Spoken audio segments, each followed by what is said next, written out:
මුදලේ ප්‍රමාණය සමානයි. හැබැයි විවිධ මට්ටමේ දුක් සැප වලට වෙනස් වුණා අපේ අත්දැකීම. අන්නේ වෙනස් වීමට හේතුව මොකක්ද? ඈ?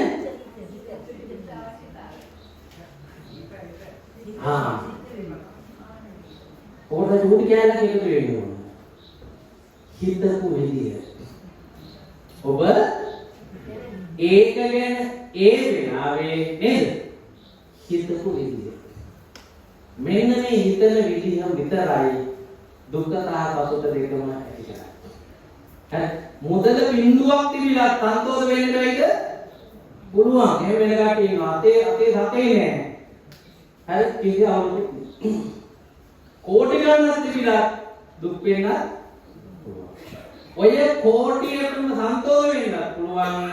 අර බිඳුවටම දුක් වෙන්න මුදලේ ප්‍රමාණය අදාළ නෑනේ කියන්නේ.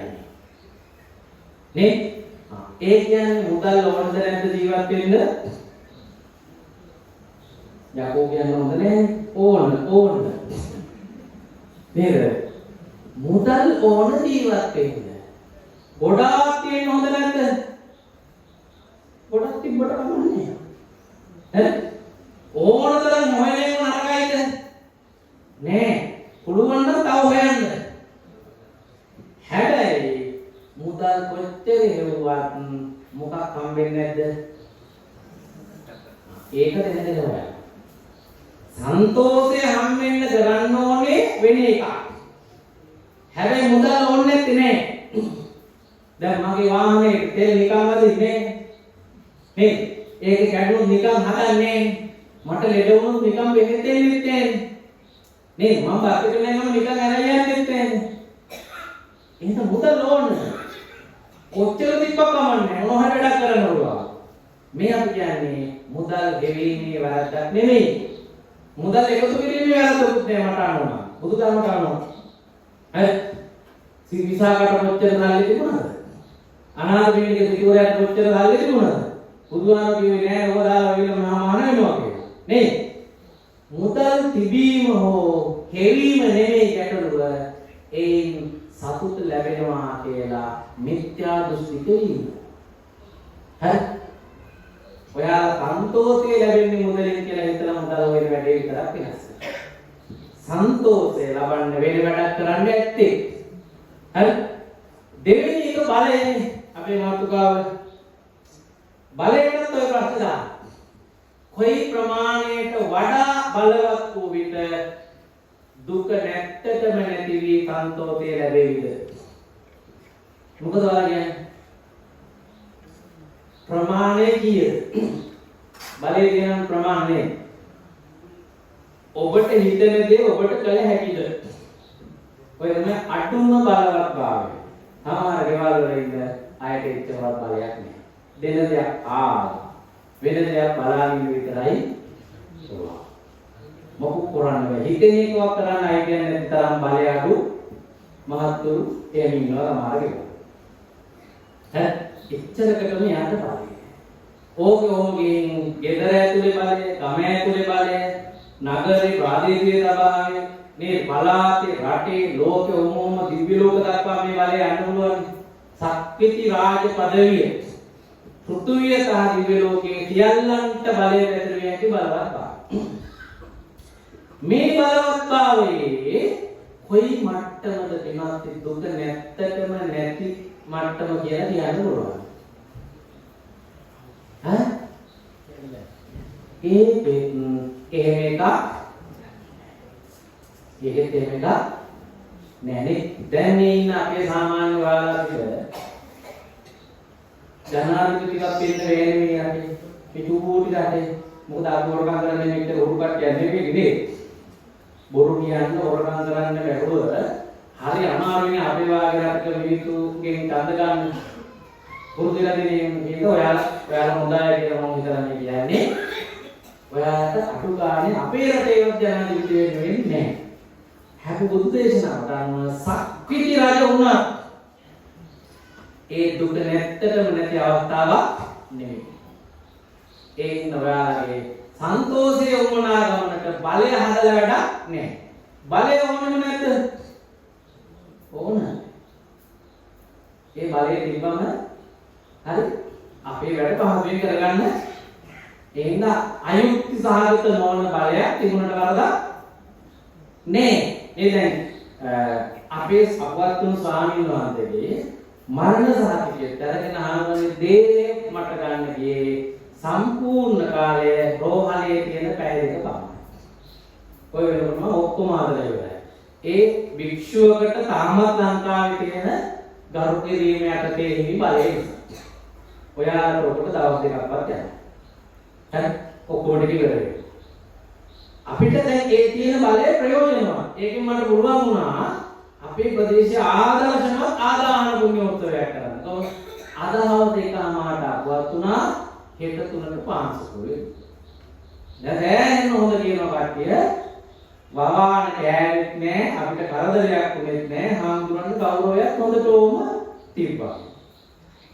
ඒකට අර බලේ බලපෑවා. මේ අපවත් වෙලා පැය දෙකකින් තුනෙන් පන්සලට ආදාන මේ දෙහි ගේන පුළුවන් වීම බලපෑවා. නේ? ඒක බලය වැඩගත්.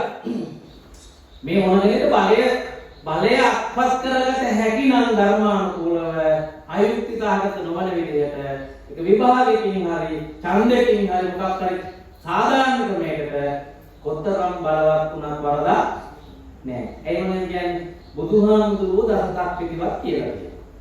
බුදුහාමුදුරුවෝ සක්විති රජෙක් වීමට කරන්න ඕන වැඩවලට උපදෙස් දීලා තියෙනවා.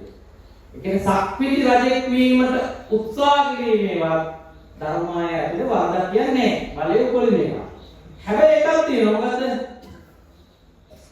කොච්චර බලවත් උනත් දුක නැත්තටම නැති බව සතුට ඇති කර ගැනීම කියන ඉලක්කයට ඔබ අදාළ. ඔබ ඉලක්කයට අදාළ ඒකට වෙන වැඩක් තියෙනවා කරන්න. ඊළඟට නිරෝගීකම.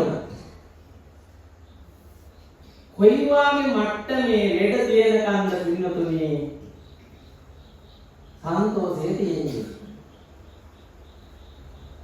ඒ කියන්නේ දුක නැති වෙන්න නම් කොච්චර නිරෝගීමත් වෙන්න ඕනද? සන්තෝෂේ එන්න නම් කොච්චර නිරෝගීමත් වෙන්න ඕනද? දුක එන්නේ කොයි වගේ දෙයක් පටන් ගත්තද පස්සේ ඈ? වටේවා කොට දුක ඉදෙනවා. මට හම්බුණා අපේ දායකාවක් ටීචර් කෙනෙක් විශ්‍රාමිකය. එයා අපේ කටින පිළිකමේ බාරගත්ත පිළිකරකට මුදල් දෙන ගමන් මට කිව්වා හාමුදුරනේ දිගටම බෙහෙත් ගන්න වෙන ලෙඩ හැදෙන්නේ හොඳට පින් කරපු මිනිස්සුන්ට. සාමාන්‍යයෙන් කියන්නේ අනිත් පැත්තෙත් නෙමෙයි. මරණ කාම ලෙඩ නැත්te ආන්නේ ගොඩාක් පින් තියනකොට කියලා කට්ටිය කියන්නේ. මෙයා කිව්වේ දිගටම බෙහෙත් ගන්න වෙන ලෙඩ හැදෙන්නේ පින් කරපු කට්ටියට. ඒක අමුතු කතාවක් කියනවා මටත් එකපාරට බැලුණා. කවුද කිව්වේ කියලා. මොඩකමට කිව්වද නැත්නම් අපි දෙන උත්තරේට තව උත්තරයක් කියන්න තියාගෙන මේක කිව්වද කියලා මම බැලුවේ. බලනකොට විශ්‍රාමික ගුරු මහත්මියා. ඒ කට්ටිය මොඩකමට දෙවියෝ කියන්නේ තව ඒවා කියන්න තියා. අපිට මොනවද කියලා දෙන්න බලන්න. මම ඒක උත්තරයක් දුන්නේ අපි ඊට වඩා කට්ටයිනේ. නේද? මම යාගේ ප්‍රශ්නයක් ඇහුවා. ඇයි උපාසක අම්මා එහෙම කියන්නේ? දැන් එයා හිතුවේ මම නෑ ලෙඩ කියන්නේ උපාසක අම්මා දුකක් නේ. ඒ ඉන්න ලෙඩ තියෙන එක සන්තෝෂ වෙන්න බෑනේ වාගේ එකක් කියලා. එහෙම වුණා නම් එයාට කියන්න දැන් මේවා එකතු කරලා ගෙනියන්න ඇත්ත පවුයිද? මම chance එකක් දුන්නේ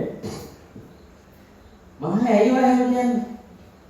එතකොට කිව්වා මේ අටපිරිකරේට සල්ලි දෙන්නේ ආම්දුරනේ ලෙඩේට පින් සිද්ධ වෙන්න තමයි.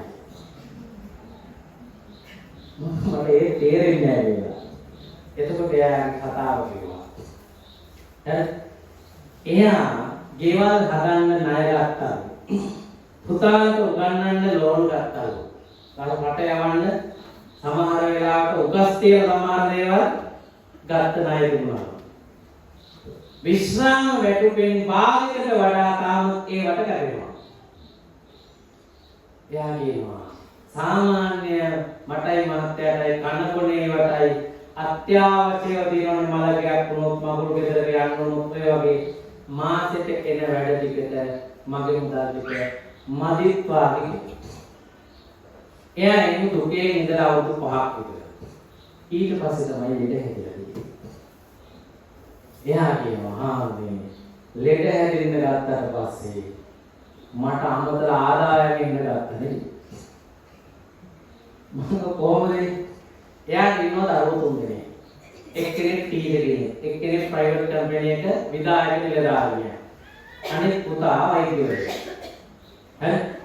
හැබැයි මෙයා කියනවා ඒ කට්ටිය හිතාගෙන ඉන්නේ අම්මා ළඟ සල්ලි තියෙනවා කියලා. ආවම කියලා යනවා අපි ඕනොත් ඉල්ලන්න ඕන තරම් දෙනවා කියලා. හැබැයි මම කවදාවත් දෙන්නේ නැහැ. මේ අම්මා උන් ඇත්තටම දෙනවා කියන්නේ කියලා බලන්න එයා දඹදිව යන වෙලාවේ ඉල්ලලා බැලුවා.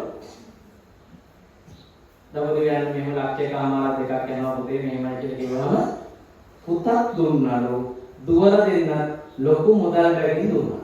ඒ කියන්නේ කට්ටිය ඇත්තටම තමන්ට සලකන්න පුළුවන් අය සලකන අය. හැබැයි මෙහෙම කියනවා දරුවන්ගෙන් උනත් තාමනේ ඉල්ලලා ගන්න ලැජ්ජයිනේ. ඉල්ලලා ගත්තම දැනෙන්නේ නෑනේ. මට අසනීප වුණාට පස්සේ මම අහන්නේ නැතුව සල්ලි දෙන්න ගත්තා. උන් සල්ලි දෙන හින්දාම නෙවෙයි. දැන් මට උන් සලකනවා වාගේ දැනෙන හින්දා සන්තෝෂයි. ඒකත් දෙලෙහිදි හින්දා නෙවෙයි. ඔය අම්මලා රුපියල් 100ක් බබාලා දුන්නත් සන්තෝෂ වෙනවා දුන්නේ දරුවා වුණා. ඒ මුදල වුණාට නෙමෙයි. අම්මාට දැනෙනවා මේ පුතාට මං ගැන හිතෙන හැඟීම ගැන සන්තෝෂය නේ. ඒක මොකක්ද තරුණ පුතාලා දුන්න දන්නේ. අනික අවුරුද්දක් නෙමෙයි අම්මලාට තාත්තලාට දෙන ඕන එක කාය වුණා ගන්නත් පුළුවන්. අම්මේ මන පොඩ්ඩක් විදවත්ව කරදරය කියන්නේ අරදික අම්මලාට තිබ්බොත් කොටස් කාලා දෙනවා. ඒ හින්දා දීලා කොමනා වුණත් ගන්නත් පුළුවන්. දුන්නම සන්තෝෂ වෙන එක දැනගෙන අපේ තරුණ දරුවෝ දෙන්න. මේ අම්ම කියනවා මට පුතාලගේ ඉල්ලන්න බෑ. ඒකට දෙන්නෙත් නෑ. හැබැයි මට දැන් දැනෙනවා රැකවරණයේ පිළිබඳ සන්තෝෂයක්. මොකක් ඉන්නද? ලෙඩ හැදිච්ච. ඊළඟට කියනවා ලෙඩ හැදුනට පස්සේ දිගටම මේ දෙන මුදල් දැන් අතිරික්තයක් තියෙනවා. පුතත් සල්ලි දෙනවා, දුවක් දෙනවා. ඉඳලා ශිෂ්‍යෝ තාපුවාම බෙහෙත් එක අරන් දිලා. එයා කියනවා එයා ඒකෙල්ලු පිටින්කම් කරන්නේ. ඒකෙන් එයා චාරිකා යනවා. වැඩි තමයි ට්‍රිප් යනවනේ. ඒකට සල්ලි දෙන්න නැහැ මේ ටීචර් කාලේ. දැන් තියෙනවා අමතර ආදායම්. හරි. මෙයා කියන ළමයි දෙන්නෙකුට ඉගෙන ගන්නත් උදව් කරනවා. ශිෂ්‍යත්ව දෙනවා. පන්ති සල්ලි. මේ ඔක්කොම මම කරන්නේ ආම්බුරුනේ ලෙඩේ හින්දා හම්බෙන සල්ලි. ඒ කියන්නේ ලෙඩේ හැදිලා දෙන්නේ අමතර ආදායමක් ලැබෙන්නමයි වාගේ නේද මෙයා හිතන්නේ. මම නිකන් අහුවා අම්මට මොනවද දෙන්නේ දැන් ලෙඩ කියලා. මෙච්චර සන්තෝෂ වෙන්නේ යාර ලෙඩ ටිකක් තියෙන කියන්නේ. හෘදයාබාධයක් තියෙනවා. ඕන වෙලාවක ඒකෙන් මැරෙන්න පුළුවන් ලෙඩක් නෙමෙයි. අතිරුධිර පීඩනය තියෙනවා. ඕන වෙලාවක ඒකෙන් මැරෙන්න හෝ අන්තභාගය හැදෙන්න පුළුවන් ලෙඩක් නෙමෙයි. එහෙම ලෙඩක් නෙමෙයි. සීනි වලට අවුරුදු 20ක් විතර බෙහෙත් ගන්නවා. ඒ හින්දා වකුගඩු දැන් අවුලලා තියෙන්නේ. ඒ කියන්නේ ලොකු ලෙඩ තියෙන්නේ.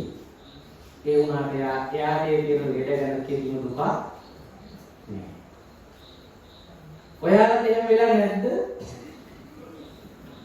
ලෙඩ හැදිලා ලෙඩවලට දුක හැදිච්ච ඉතිච්ච නැති සන්තෝෂෙ හිටිච්ච දවස්. ඉස්කෝලේ යන කාලේ කොහොමද? මේ ඊයේ වෙනදා පෙන්නේ මේ පුතාලා.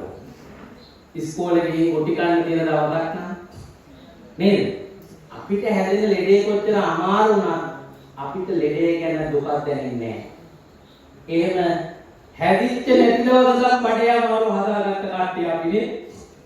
ඔව්. ඒ කියන්නේ කවුරුහරි කිව්වොත් අසනීපයි කියන්නේ දුක කියලා සම්පූර්ණ බොරු කතාවක්. එවෙන්න කියන්නේ අසනීප හැම වෙලේම දුක නෑ. ඒකට වෙන තව දෙති බලපාන. නේ? දැන් මේ කාලේ යනකොට එක මාසෙ වෙඩින් 3ක් විතර කියලා මේ කට්ටියට. දෙකක් විතර යන්න කොහොම හරි මුදල් සේව් කරගන්න පුළුවන් කියමුකෝ. අන්තිමේකට නොයත් බෑ යන්නත් බෑ වාගේ තියෙනවා. නොයා ඉන්න chance එකක් එන්න උපාදකම් මේ ලෙඩක් හැදුනොත් බොරුවකුත් නොකිය වැඩේ සේව් කරගන්න පුළුවන් නේද? ලෙඩක් ඇදීම ගැන සන්තෝෂද දුකද?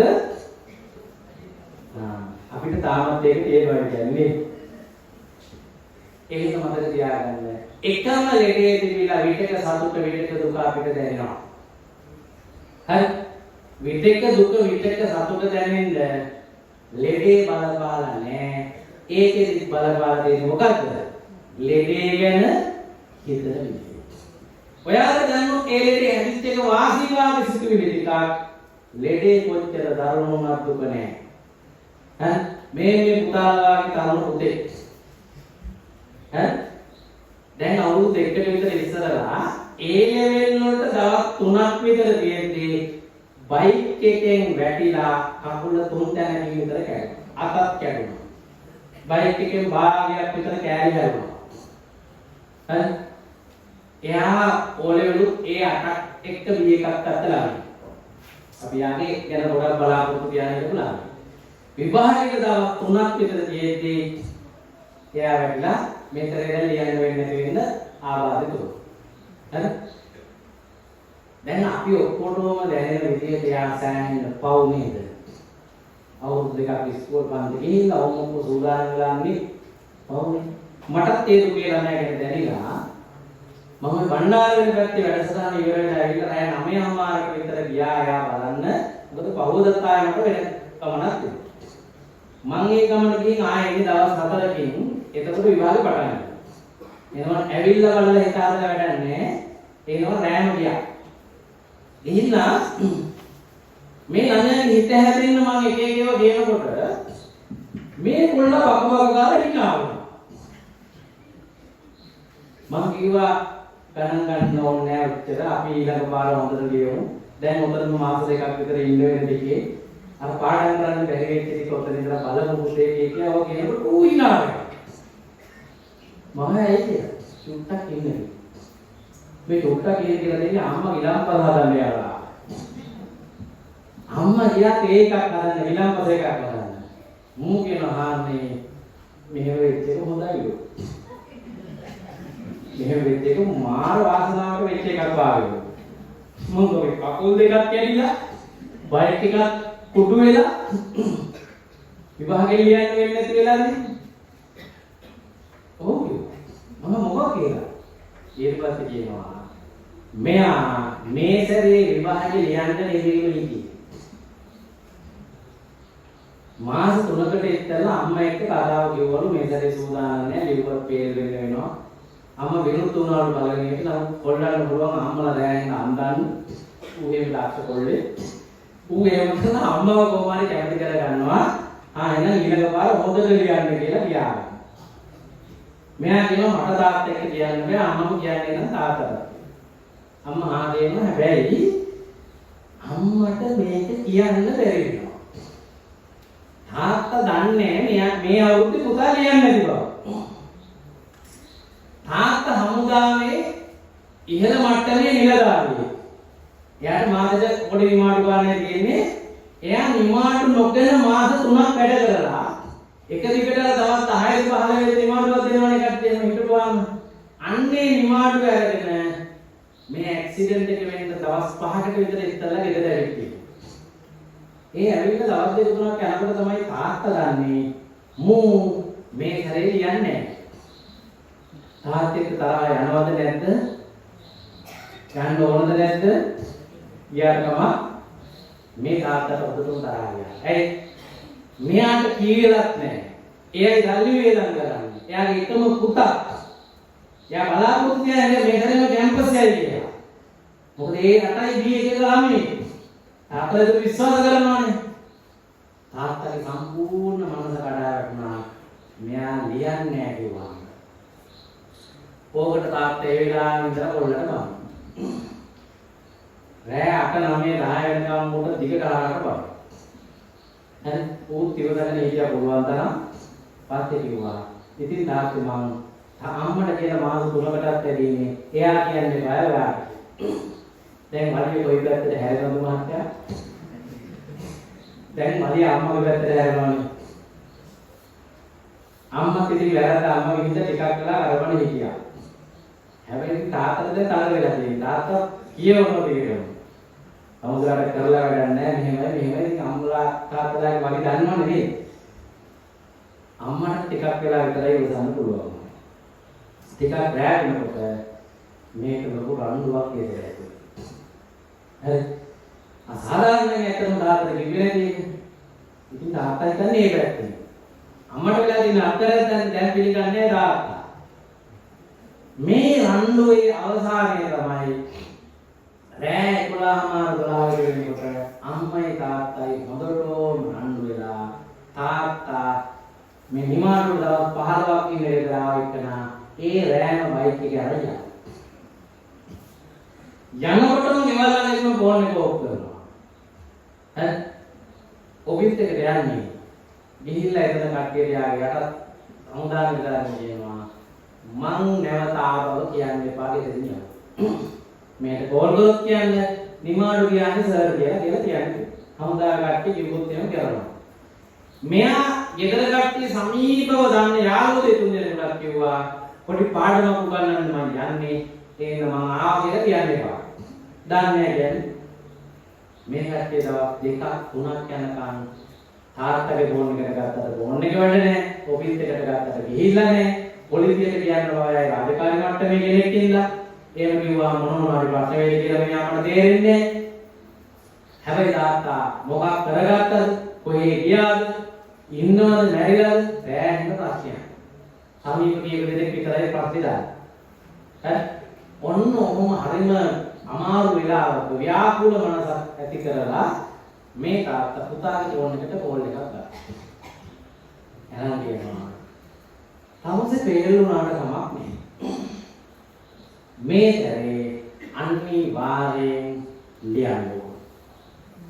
ලියන්න නැත්නම් මං ආයෙ තමසේට කිසිම දෙයක් කරලා දෙන්නේ නැහැ. පන්ති වලට සල්ලිවත් මගෙන් ඊළඟට හම්බෙන්නේ නැහැ. ෆෝන් එකක් ගන්නවා, ලැප්ටොප් එකක් ගන්නවා, පන්ති යන්න පාරට එන්න ඇරන් දීපු බයික් එකක් ගන්නවා කියලා කිව්වා. පැයක් ඇතුළත උත්තරයක් දෙන්න කියලා තාත්තා ඕනේ නේද? කියනවාද? මගේ දරුවමින් අයින් වෙනවද වගේ ලොකු ප්‍රශ්නයක් දැන් තියෙන්නේ. මේ පුතා කියනවා මට ලියන්න බෑ වේල වෙනවා. අම්මා කියන තාත්තගේ හැටි දන්නවනේ. හේරුණාට කමන්නේ. ලියු තාත්තා කෙනෙකුත් කිව්වා. ඉන්න ලියමු. කොහොම අමාරුවෙන් අම්මා කැමති කරගන්නවා පුතාව ලියන්න. පස්සේ පුතාම කෝල් එකක් දීලා තාත්තට කියනවා එන්න ලියන්න. ඒ කිව්වට කොල්ලට අප්සෙට්. ඇයි? ඒයටයි B එකක් තියෙන මෙයා මේ සැරේ ලියුවම එන්න තියෙන එකක් ලියුතුණා. කට්ටිය ගමේ කට්ටිය පන්ති යන සල්ලි දුන්නේ නැතුවට ප්‍රතිඵල එනකන් ඉන්නවා විතර අහන්නේ නේ. ගමේ කට්ටිය ආවම යාළුවා මෙයාට W3ක් කියන්නේ ලැජ්ජයි. බොරු උත්තර කියලා වැඩක් නැහැ. දැන් කාලේ වෙන එකෙක් හරිලා ආනවා Facebook එකට ඇත්තට දාට නේ. එතකොට රවුත් වෙනවා.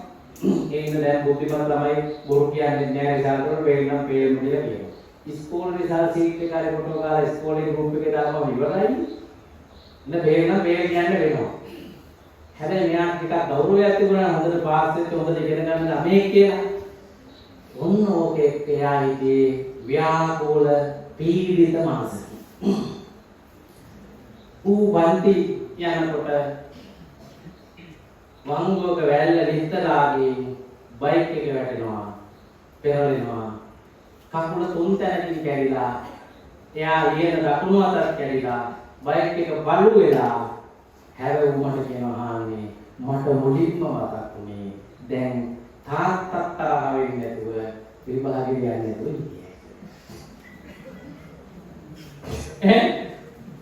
උත්තර දැනෙලා නැහැ කකුල කැඩිච්ච වේදනාව බයික් එක කැඩිච්ච ප්‍රශ්නකුත් නැහැ.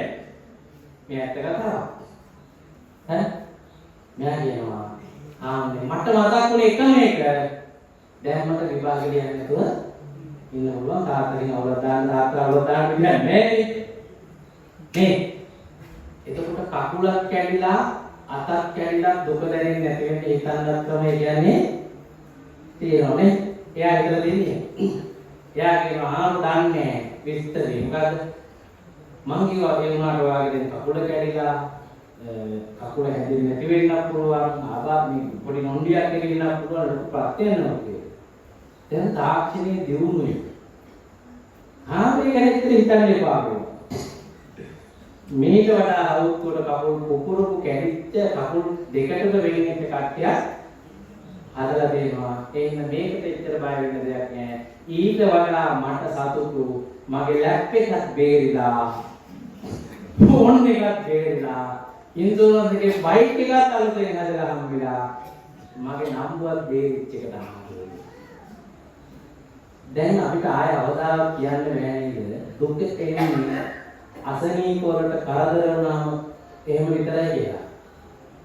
මගේ බෞද්ධ දර්ශනය ගැන තියෙන තේරුම් ගැනීම අනුව බුදුහාර කියලා තියෙන්නේ දුකට කිසි ලෙසකින්වත් භෞතිකය සුළු ප්‍රමාණයකින්වත් බලපාන්නේ නැහැ කියන එක.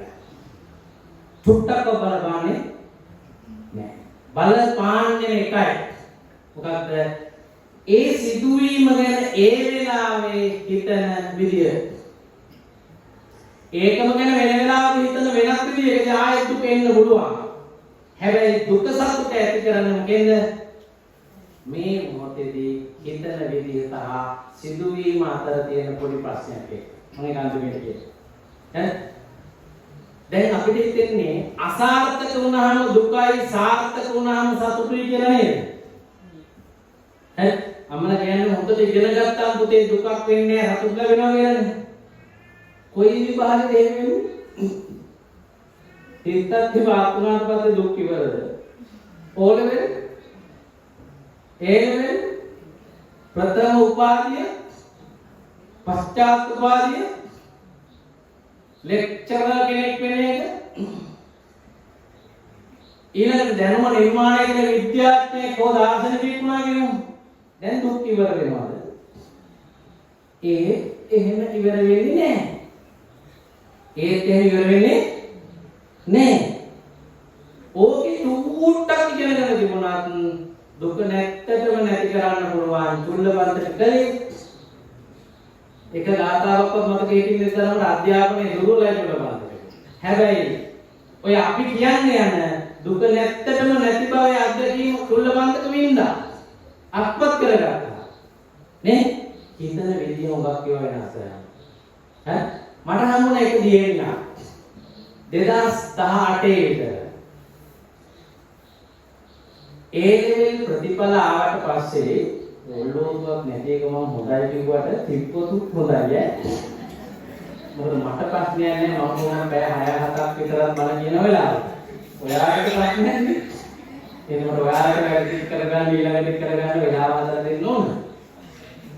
ඔල්ලෝසුවක් මීටර් මේ හරියට පොඩි එකක් එනක් තිබුණා අපේ වගේ එකක් හරි ගන්න. හරි. එතකොට මේ දුව ප්‍රතිඵල ආවට පස්සේ අඬාගෙන කාමරේට යනවා. අඬාගෙන කාමරේට යනවා. දවස් 3ක් කන්නේ නැතුව හරි කාමරෙන් එළියට එන්නේ නැතුව හරි අඬනවා. ගෙදර කට්ටිය ගෑනින්න බය වුණා මොකක් හරි කරගයි කියලා. ඒ අම්මා පස්සට ඇවිල්ලා කිව්වා මේ දුව දවස් 3ක් තිස්සේ කන්නේ නැහැ. කතා කරන්නේ නැහැ. හරි අඬනවා. ප්‍රතිපලා වෙලා විතරයි. මම කිව්වා අඬ ගහන්නේ නැහැ කියලා. එතකොට දුව අඬ ගහනවත් අපි කතා කරාම යා යටි විදියෙන් කෑ ගහනවා කාමරේ ඇතුළේ නිදාන්නේ ඉන්න දෙන්නේ කියලා. ගොඩක් කතා කරුත් ඇතුළේ තියෙන මොකක් හරි එකකින් ගහනවා දොරට. පාළුවේ ඉන්න දෙන්නේ කියලා කෑ ගහනවා. පිස්සු වගේ අම්මට බය තිබුණා. සියදිවි හානි කරගයි වද්ද කියලා. එයාම කියනවා මට හොරෙන් ඇතුළේ ධාරිත් තියෙනවා. එයාට දාන්න පුළුවන් උසෙන් ලී පාටක් තියෙනවා. මම පිටින් පිට බලන්නේ කතා කරලා එයා තාම ඉන්නවද කියලා වගේ එකක් අහන්නේ. අඬන කොටයි මට සන්තෝෂ දැනෙන්නේ කියලා මේ අම්මා මට කිව්වා. අඬනකොට අම්මට දුව මේක තාම මැරිලා සන්තෝෂයි. අම්මේ එහෙම හිතෙන්නේ මේ සිද්ධියේ පීඩනය අම්මලාට කොච්චර දුකද නේ. පස්සේ මම මේ ගෙදරට වැඩියා පොඩි මහරුත් එක්ක. මම දන්නේ නෑ ප්‍රතිඵලේ මම හිතුවේ මෙහෙම අඬන්න ඉතින් පෙරෙන්නේ නෑ. මං ගිහින් ඇහුවා මං ඊට පැය භාගයක් විතර ඉඳමුත් ළමයි ගන්න බැරුණා නේද. කොහොමද ටිකක් වෙලා ගිහින් ආවා.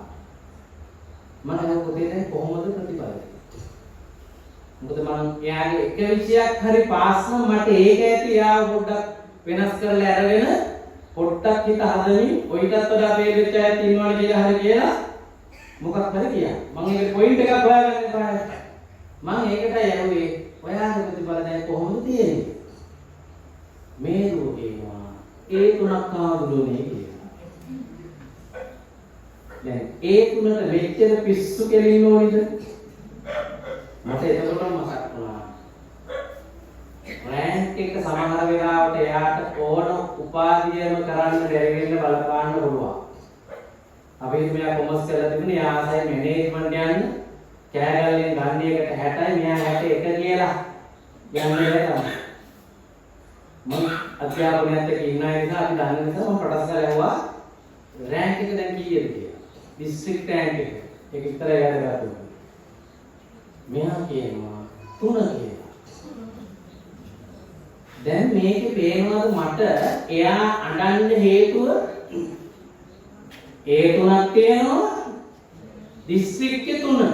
එතකොටම නංගි කියනවා අක්කගේ තමයි ඉස්කෝලේ බෙස්ට් රිසල්ට් කියලා. මේ ඉස්කෝලේ හොඳම ළමයා.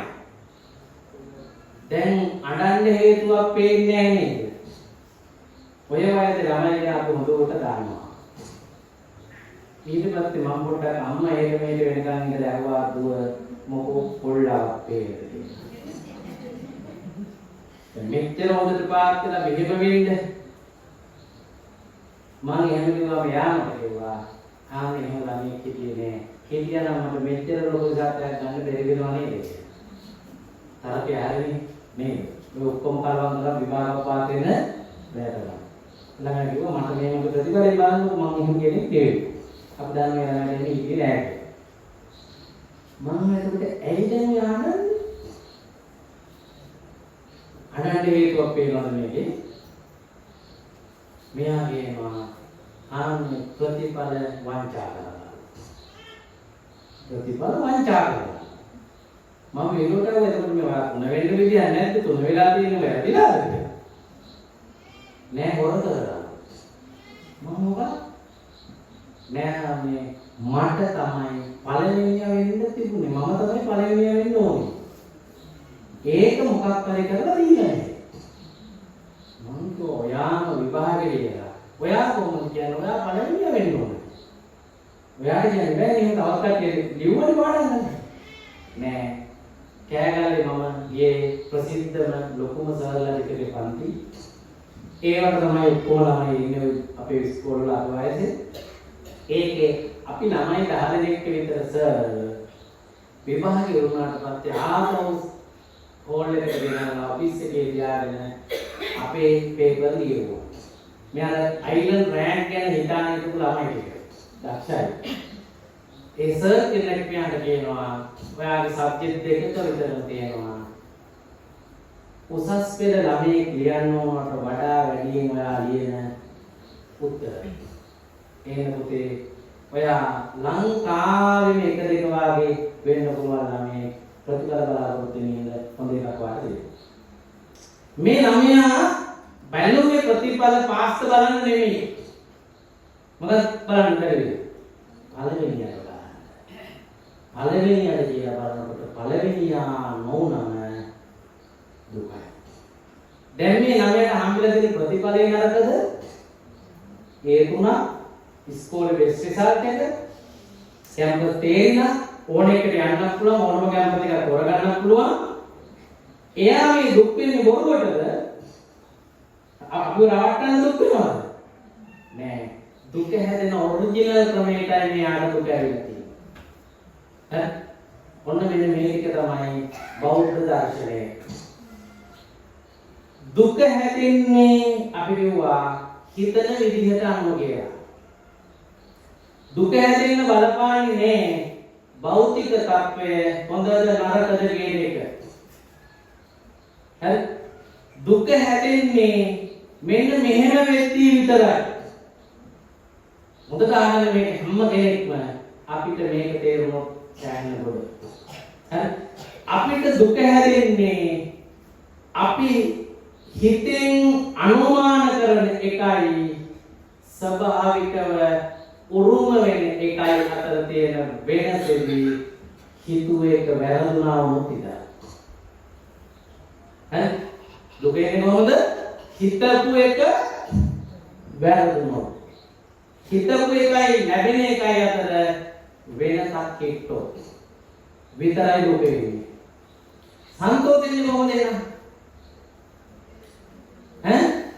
සන්තෝෂෙන්නේ කොහොමද? ඔබ අපේක්ෂා කරන එකයි ඔබට හිමි වෙන එකයි දෙක බැලන්ස් වුණා. සමාන වුණා. ඒ කියන්නේ සිතුවිලි උරුමයක් අතර ගැප් එකක් නැත්නම් සන්තෝෂ. සිතුවිලි උරුමයක් අතර වෙනසක් තිබුණොත් දුකයි. ඔබට තව කෑල්ලක් එකතු කර ගන්න ඕන. සිතුවිලි උරුමයක් අතර වෙනසක් තිබිලා හමු වෙන එක හොඳම හොඳ උනත් එන්නේ මොකද්ද? දුකම. අර ඒ ප්‍රතිපලයේ ළමයාගෙන් ඒ උදාහරණය ඔයාලට ගන්න. ප්‍රතිපලයේ ළමද යාළුවෝ? මං කිව්වා මං එහෙමනම් පාටිම 5ක් විතර දාන්න පොයින්ට් තියෙන රිසල්ට් එකක් වාර කියන්නේ. ඒ තුනට එකක් දැන්නේ. ඉස්කෝලේ හොඳම රිසල්ට් එකේ ඉඳලා ඒකටත් ඕන කියන්න පුළුවන්. තුන්වෙනියම මම ඩිස්ට්‍රික්ට් ජයග්‍රහණ ඒකට පාඩයක් දැම්මේ. කැම්පස් උත් සිලෙක්ට් නේ. ඔක්කොමත් හොඳයිනේ. ඒක 5ක් විතර පාඩි චෙක් කර ගන්න පුළුවන්. ගෙදරදී එච්චර එකට පුතේ ඔයාලගේ අඬන්නේ.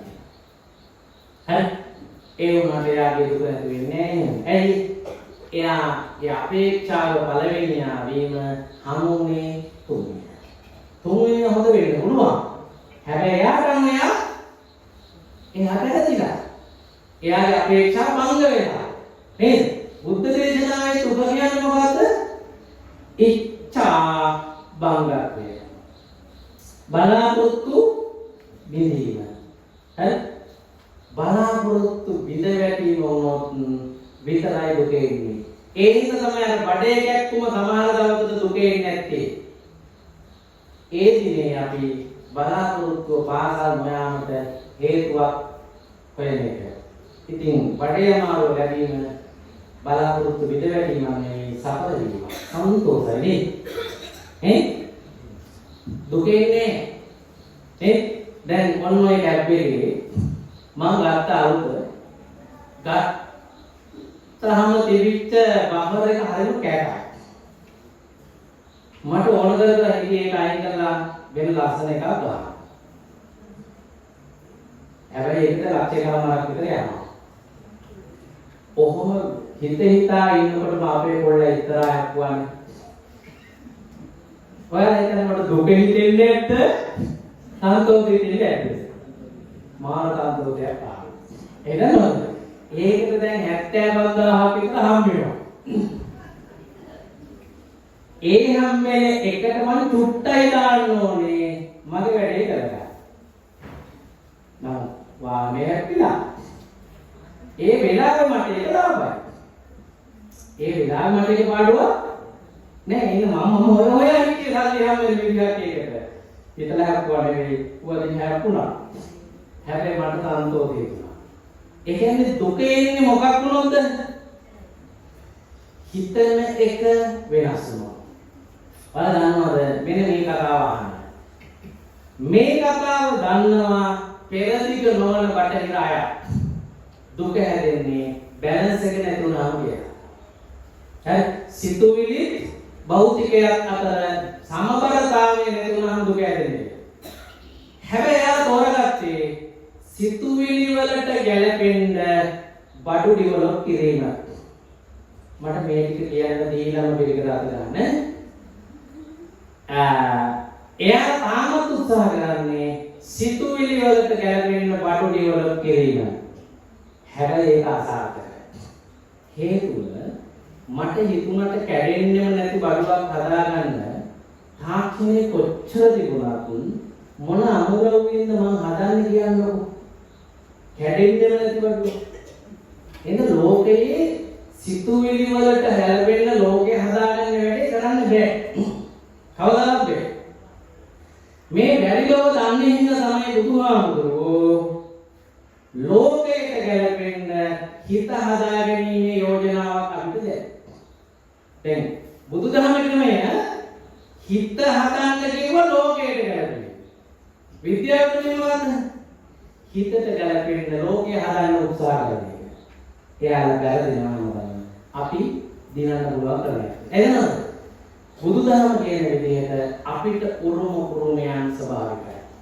ටිකක් හම්බෙන්නේ කර්මයෙන්, ටිකක් හම්බෙන්නේ ඥාන වලින්, ටිකක් හම්බෙන්නේ අවේවයෙන් ත්‍රිතුණ්‍යාවෙන්, ටිකක් හම්බෙන්නේ භෞතික අමුද්‍රව්‍යාත්මක ගුණයෙන් ධම්ම නියාමය කියන්නේ. ඒ හින්දා ලෝකයේ තියෙන අනිත්‍ය දුක්ඛ අනාත්ම తත්වය ස්වභාවිකයි. වෙනස් කරන්න බෑ. වෙනස් කරන්න උත්සාහ කරලා අසාර්ථක වෙනවා. බුදුහාමුදුරේ නිසා කිව්වේ මොකද්ද? වරදින් නැති වෙන්න හිතෙන්න හදන්න කියලා. දැන් ඔන්න ඔතන තමයි බෞද්ධ දර්ශනය ආරම්භය තියෙන්නේ. මොකද්ද? මේ කියන විදිහට දුක තියෙන්නේ කිතියම් ඇත්තටම වෙන්න පුළුවන් තේමාවෙන් එහා දෙයක් අපේක්ෂා කළොත් විතරයි. මැරෙන එකක් මැරෙන බව අනුමාන කරගත හැකි වෙලා මැරුණොත් දුක නෑ. නොමැරෙයි කියලා හිතන වෙලාවක මැරුණොත් දුකයි. කැඩෙන එකක් කැඩෙන්නත් ඉඩ තියෙන බව දැනන් ඉති කැඩුණොත් දුක නෑ. හැබැයි නොකැඩෙයි කියලා හිතාගෙන ඉති හිලුණොත් දුකයි. තරහ වෙන්න පුළුවන්කම තියෙන බව මිනිස්සු අතර තියෙන සම්බන්ධතාවයේ තේරුමක් තියෙන අයට තරහ වීම සාමාන්‍යයි.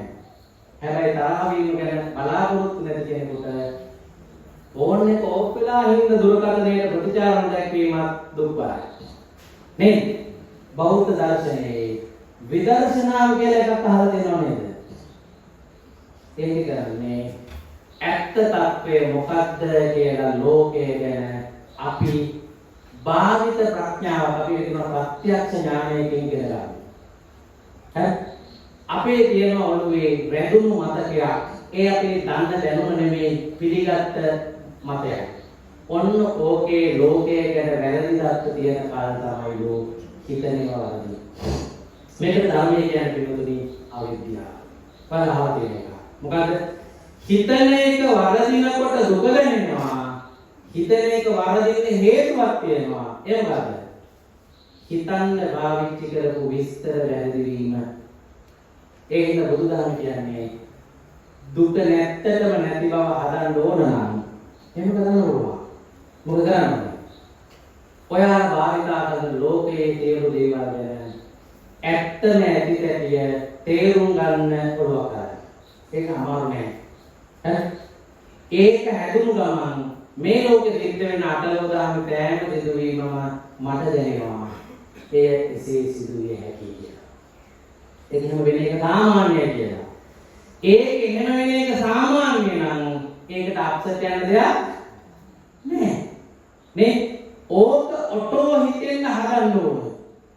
ආනික තමයි බෞද්ධ දර්ශනය කියන තාක්ෂණය. ඉතින් හිතලා හිතවට වැඩ නැහැ ඒක දුක දෙන ඉවරයි. ඔටෝ හිතෙන්න හදන ක්‍රමය තමයි භාවනාව. භාවනාවේ තියෙන්නේ ඔයාලගේ ඇඟ ගැනයි, ඔයාලගේ හිත ගැනයි, ඔයාලට දැනෙන හැඟීම් ගැනයි පරිවේෂණය. අපි කියනවා කායානුපස්සනාව, වේදනානුපස්සනාව, චිත්තානුපස්සනාව, ධම්මානුපස්සනාව. මේ හතර අපි හිතාගෙන ඉන්න තරම් අමාරු වයසට ගියපුවම කරන්න ඕනේ නෙවෙයි. මේ පුතේ දුවේ මම ළමයි තමයි කතා කරන්නේ. අපි දැනන් ඉන්න ඕන අපේ ජීවිතේ ඇත්ත. මේක දැනන් ඉන්නකොට අපි දන්නවා ඊළඟට වෙන එක හරියට. ඒක පිළිගන්න පුළුවන් කියන්නේ හොඳ පෞරුෂයක්. ඒක පිළිගන්න බෑ කියන්නේ තරහ යනවා. ඒක පිළිගන්න බෑ කියන්නේ දුක එනවා. ඒක පිළිගන්න බෑ කියන්නේ අපි පව් වැඩ කරනවා. ඒ අනිත්‍යතාවය අපිට අපේ හිතට බාර ගන්න පුළුවන් වෙනවා නම් මොකක් වෙන්නේ නැද්ද? දුක දැනෙන්නේ නැහැ. බුදුහාම කියන්නේ මෙච්චරයි. දුක නැති කරන්න ඕනේ අවිද්‍යාව සීරෝ මට්ටමට ගෙනෙන්න. වැරදි තේරුම් ගැනීම බිඳුව මට්ටමට ගෙනෙන්න. අර අපි මුලින් අහපු ප්‍රශ්නේ මේකෙත් ඇහුවොත් මේක සීමාවක් තියනවාද දුක ඉවර වෙන සැප පටන් ගන්න කියලා. ඔව්. අවිද්‍යාව බිඳුවේ මට්ටමට ආවම රහත් වෙනවා. එතකොට දුක ඉවර කරනවා. 150 මට්ටමේදී අනාගාමී. සංයෝජන පහක් නැතුණාම අනාගාමී. 125ක් විතර නැතුණාම සෝතාපන්නයි. අවිද්‍යාවේ 125ක් නැති වුණත් ඔයාලා දන්නවද?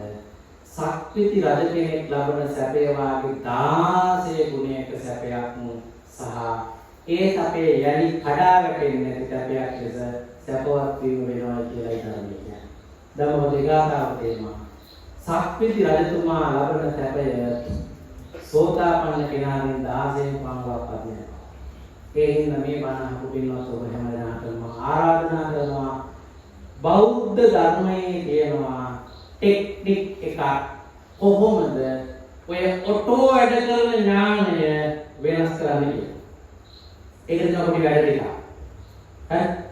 එකක් තමයි අපේ තියෙන දත්ත වලට දැන් තියෙන ආරක්ෂකයා වාගේ ඉන්න හතුරා විනාශ කරන්න ඕනේ.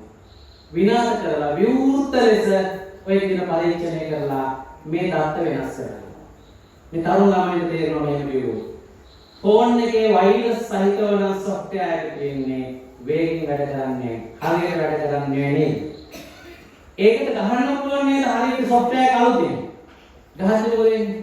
පරණ එක නැකීගෙන ගින් අලුත් එක වදිනවා. ඒ වගේ එකක් බුදුහාම ඔයාලගේ හිතට කරන්න කියන්නේ. බෞද්ධ දර්ශනයේ තියෙනවා සතිපට්ඨානය කියලා භාවනාව. ඒක ඕනම පොඩි ළමයෙක්ට කරන්න පුළුවන් තරම් සරල තැනින් පටන් ගන්නවා. මේක කරනකොට ඔළුව ඇතුලේ අර තියෙන මිත්‍යා දෘෂ්ටීන් ටික, වැරදි තේරුම් ගැනීම ටික. හරි දැන් ධනයට සතුට ලැබෙන්න පුළුවන් කියන්නේ ඒක මිත්‍යා දෘෂ්ටියක්. දෙයියට සතුට දෙන්න පුළුවන් කියන්නේ ඒක මිත්‍යා දෘෂ්ටියක්. ඒ වෙනුවට අවිද්‍යාව නැති කළාම තමයි දුක් දුරු වෙන්නේ. අවිද්‍යාව නැති කරන්නේ මේ ටික තමයි කරන්න ඕනේ කියන ටිකක් ඔය සතිපට්ඨානේ කරනවා. හරි ඒ නිසා මම ඔබට ආරාධනා කරනවා සතුට ලබන්න අපි කරන්න ඕනේ හිත හදන එක විතරයි. ඒක හොඳයි. හිතත් හදලා සල්ලිත් ඕන වුණා නම් තමයි සතුටෙන් මැරෙන්න වෙන්නේ නැහැ. මේ හිතත් හදලා බලයක් ඕන වුණා නම් හිතත් හදලා ඉගෙනගෙන තියෙනවා වුණා නම් සමහරුන්ට නිවන් දකින්න වෙන්නේ නෑ. ධර්මය කියන්නේ ධර්මය කියන්නේ චුල්ලමන්තක වගේ මෙලෝදියක් මතක හිටියේ නැතත් හිතාගෞතමී වාගේ වික්වේද හිටියා. අඟුලිමාලාගේ තරමට කඩප්පල වෙලා නරකලා හිටියා. සෝපාකලා රජ්ජුමාලාලා වගේ අකුලක්වත් බැරි වුණා. දුක නැත්තටම නැති බව ලබන්න පුළුවන් බෞද්ධ තාක්ෂණය. හරි කරන්න ඕන මොකද? ස්වභාවිකව තියෙන ලෝකය තියෙන තත්ත්වය වන පොළොවේ ඇතුලේ දැනුම බවට හදන්න සමාන වෙන්න. මේකට තව ගොඩක් වෙලා තියෙනවා කියලා කියන්නේ. නමුත් මේ කියන වෙලාව නෙමෙයි ඔයාලා මම මෙතන ඉඳලා හරියට කිලෝමීටර 14ක් දුරින් ඉන්නේ. මහා දුරක් නෙමෙයි. නිරන්තරයෙන් ආන්දේ මම ඉන්නේ. අලව් ඉඳලා කිලෝමීටර 9යි. හරි මාසෙකට සැරයක් අපි මේ වැඩමුළුව පාඨමාලාවක් විදිහට කරනවා. අවුරුදු 13ට වැඩි ඕනම කෙනෙක්ට එනවා. හරි මේ කොහොමද ඔළුවේ ඇතුලේ ගබඩා වෙලා තියෙන தත්ත වෙනස් කරන්නේ? මේක පාඩම් කරලා හරියන්නේ නැහැ. බණ කියවට හරියන්නේ නැහැ. කොට හරියන්නේ නැහැ. තේරෙන ටෙක්නික් එක. හරියට මේ වගේ. යකඩක මලකඩ තියෙනවා. ඒක දැන් දිරලා හැඩේ වෙනස් වෙලා අවුල් වෙලා. මේකෙන් අපිට අලුත් බඩුවක් හදන්න ඕනේ. අපි මේ යකඩේ ගිනියම් වෙන්න රත් කරලා උණු කරලා දිය කරලා ගන්න ඕන අලුත් කඩේට හදන්න. නැත්තම් ඒක දැලෙන්නේවත් නැහැ. ඒ වගේ දැන් හිත නීවරණ වලින් හිත අන්තගාමී කරලා වැරදි උත්තර ටිකක් හරි උත්තර කියලා හදාන්නේ. ඕක නැති කරන්න ධර්මයේ තියෙනවා බෙහෙතක් සමාධිය. ඒක දීලා දුක්ඛක් අඩු වෙනකොට විදර්ශනාවේවත් පරිවේෂණය කළාම දවස් 5කින් පුළුවන් ඕනම කෙනෙක්ට ඕක වෙනස් කරන්න. ඒ නිසා ඕනනම් එක් දිනක වැඩමුළුවක් මේ පන්සලේ මම කරලා දෙන්නම්. මේ කතාවේ තව කියන්න ඕන ටික ගැන අදහසක් ඔයාලා දෙන්න.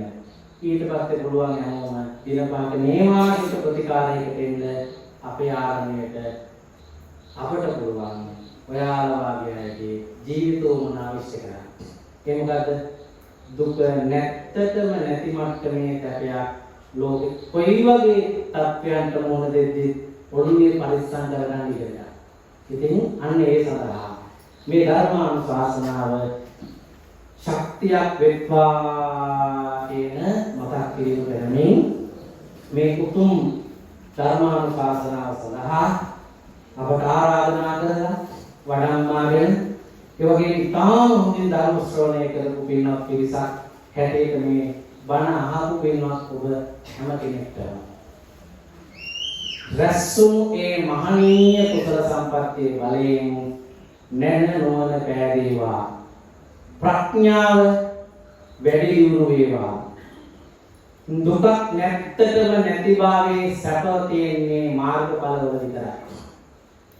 ඔබ නොදැනුවත් ඔබේ ජීවිතේ හොයන්නේ බෞද්ධ දර්ශනයේදී නිවන යන කියන වචنين කිව්ව සතුට. එහෙනම් මගේ අදහස නම් බුදුහාරෝ නිවන කියලා අලුත් දෙයක් හඳුන්වා දීලා නැහැ. ඔබ ජීවිතයේ හොයන උපරිම තෘප්තිමත් වීම කියලා ඔබ නමින් කියපු එකට නිවන කියන නම දාලා ඒකට ලං වෙන අපිට ක්‍රමය තමයි බුදුහාරෝ කියලා දෙන්නේ. ඒ ජීවිතේ ජීවත් වීමත් නිවන් දැකීමත් දෙකක් නෙවෙයි. ඔයාලා හොයන්නේ නිවන් තමයි.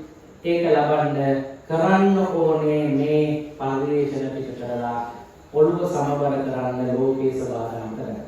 ඉතින් ඒ සඳහා පින්වත් ඔබ හැම දිනාටම ප්‍රඥාව ලැබෙන්නට මේ උතුම් පින හේතු වාසනා වෙත්වා කියලා ආශිර්වාද කරනවා.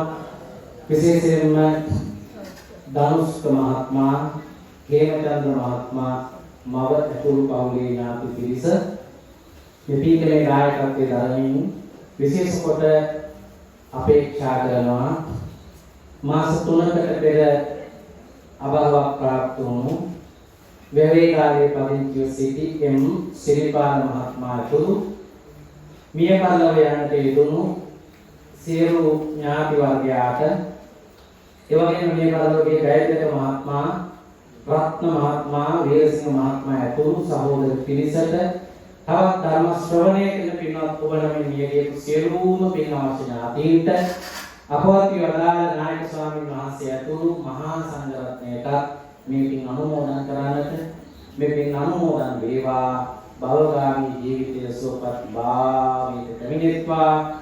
ඉතාම ඉක්මන් ආත්මයක මේ උතුම් නිවනින් සැනසෙන්නට මේකේ සැමට වාසනාව කරත්වා කියලා සාදු.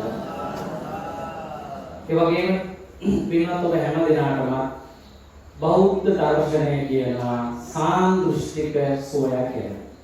මෙලෙවදී නිවන් දැකිය හැකි බව. දුක නැත්තටම නැති මට්ටමේ තත්වයන් පසු කළ හැකි බව.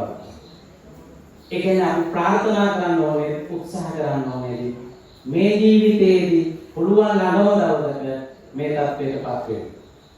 මේ ජීවිතයේ තුලදී පින්වත් ඔබ හැම දිනකට ඒ තත්වයටපත් විය හැකි බවයි මා කියන්නේ. විදර්ශනා භාවනාව තුළ ලෝකේ යථා තත්ත්වය ඔළුව ඇතුලේ කබඩා කරන්න පුළුවන්.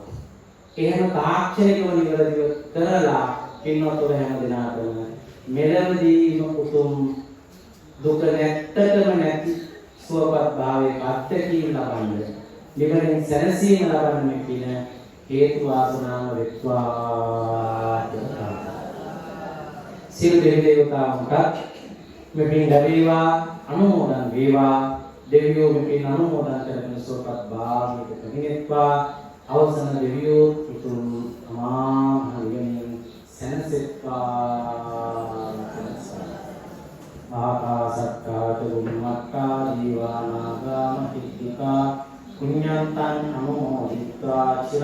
රක්칸තු ශාසනං චිරං රක්칸තු දේශනං චිරං රක්칸තු මං කරන්ති.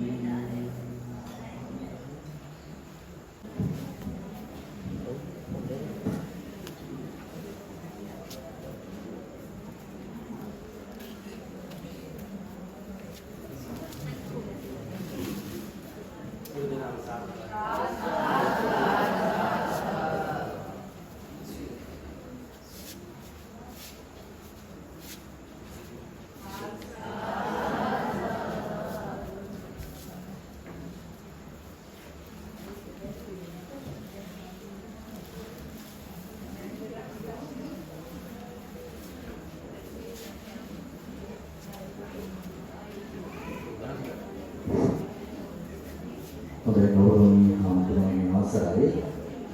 පිළිමත් තාවක කොහොම වාඩිලා ඉන්නේ? නැගිටින්න එපා කියනකම් හොඳයි. අද ධර්මානුශාසනාව ගෞරවනීය අපේ පඬිත හාමුදුරුවන් වහන්සේ විසින් සිදු කරන්න තිබුණා. මම හිතන්නේ හැමදෙනාම බොහොම හොඳින් වැඩි ධර්මානුශාසනාවට සම්පූර්ණ දුන්නා. නැවත මම පින් අනුමෝදනා කරන්න බලාපොරොත්තු වෙන්නේ නැහැ. අරමුණු පැහැදිලි කරන්නේ නැහැ. විශේෂයෙන් සිහිපත් කරන්න ඕන අපේ හාමුදුරුවෝ මට අරුණා දේශනාවේදී සිහිපත් කළා.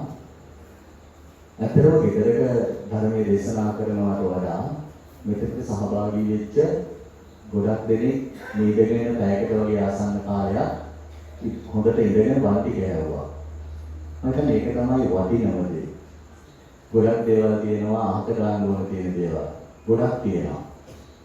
ඉතින් ජීවිතේ එකතු කරගන්න දේවල් තියෙනවා. ඉතින් එකතු කරගන්න ඕන දේවල් ටිකම අද එකතු කරගත්තා.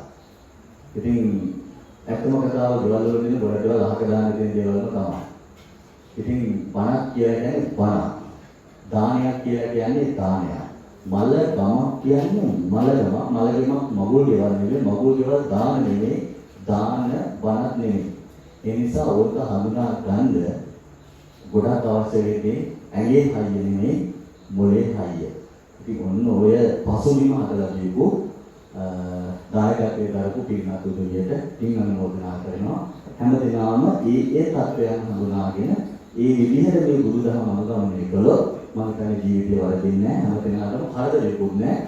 ඔය වැඩි ටික පිළිවෙල කරගෙන යන්නත් පුළුවන්. ඒ නිසා බොහොම සන්තෝෂයටපත් වෙනවා. හොඳයි.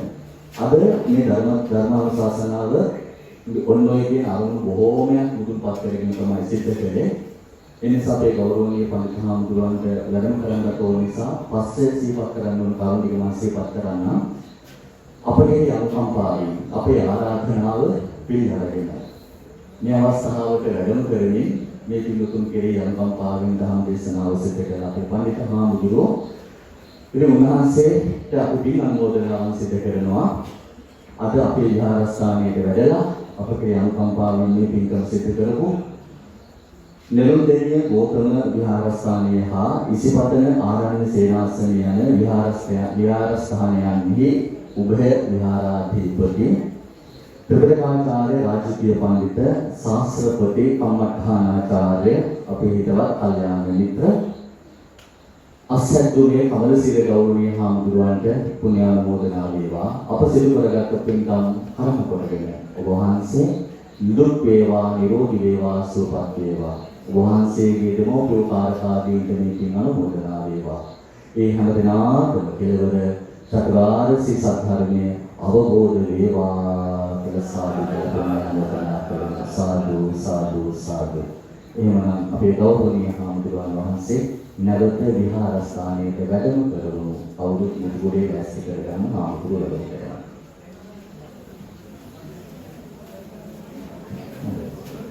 කොහොමද කරගන්න? අභිවාදන සීලස ඉච්ඡං අත්තා පචායිනෝ චත්තාරෝ ධම්මා තන්ති ආදිවන්නෝ ස්කම්බලං ආයුරාෝග්‍ය සම්පatti සග්ග සම්පatti නිරච අතෝ නිබ්බාන සම්පatti විනාතේ සමිද්දතු.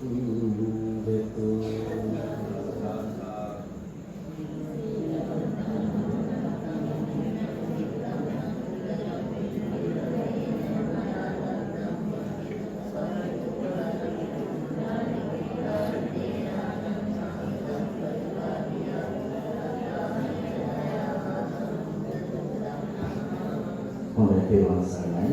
පින්නතුන් නොහොම වැඩේ ඉන්න අප සම්බුදු වඩිනවා. අප නැගිටින්න එපා ඉතින් මොහොම ඉන්න. කොහොම සාධනාවක් කරනවා.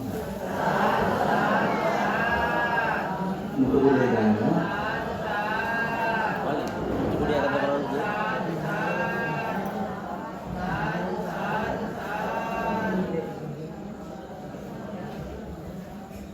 හොඳයි පින්වත්නි, අද මෙම පිටකමට සම්බන්ධ වන මේ හැම දිනකටම තේපැන් සංග්‍රහයක් පවත්වන්න බලාපොරොත්තු වෙනවා.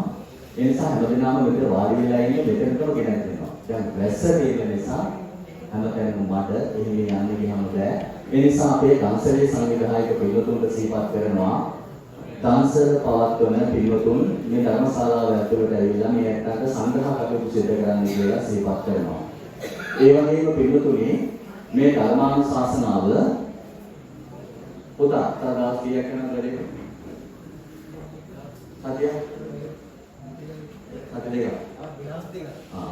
මේ ධර්මානුශාසනාව තව දවස් දෙකකට පස්සේ නැවත වතාවක් ශ්‍රවණය කරනවා නම් YouTube අවකාශයේ ඔස්සේ මේ පිළිතුරුන්ට ශ්‍රවණය කරන්න පුළුවන්කම හම්බ වෙනවා. සාරානන්ද දහම් මග කියන YouTube අවකාශයෙන් මේ අතන්ට ශ්‍රවණය කරන්න පුළුවන්කම හම්බ වෙනවා. ඒ කාරණාව මේ අවස්ථාවෙන් සිහිපත් කරනවා. බණ අහපු හැම දිනකටම තීව්‍ර රත්නේ ආශිර්වාදය ලැබේවා.